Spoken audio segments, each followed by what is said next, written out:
What advice would you give to girls who maybe are in that like kind of In lit between in between limbo. phase, yeah, of being in the modeling world, but trying because I can like think of 20 girls off the top of my head just of, that we know who are like models and killing it as models, but don't really know like how to tap into the other side or where to start or what to do. What would be your Or insight for that? even a lot I think a lot of people also don't realize how lucrative it can be as well. Like they feel like they should just stick Mm. to modeling.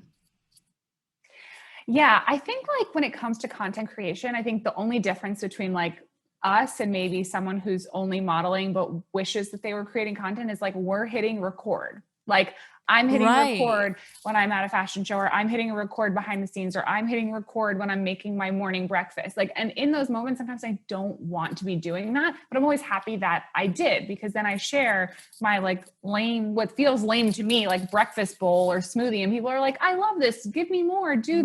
Right.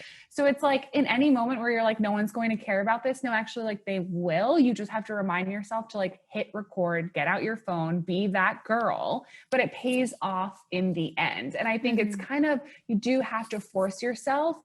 Like being an influencer, we can say that it has some parts of it are easier than modeling, but at the end of the day, like it is a job, and you have to Mhm. look at it as such and make sure that you're putting in the effort to like consistently put out content. So creating small goals, like I remember there are times I still do this to myself. I'm like, I'm going to post at least 5 stories today. Like I go through dry spells where I'm like not posting at all, and I'm like, nope, I got to do 5 stories today and like one YouTube video this month, and like that's the goal. But Mhm. trying to like be consistent with yourself. Mhm. Yeah. And I think for a lot of people they're worried about coming off as cringy or at, like and ultimately that is just being scared of other people's judgment.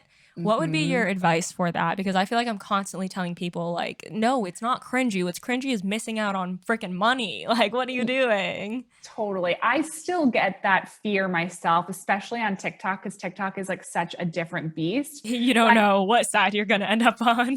exactly. But what I do think about TikTok and all of your content is that it will land in the right place, in a sense that the right people who will enjoy that type of content will find it, but they won't be able to find you unless you put it out there. Right. So So true.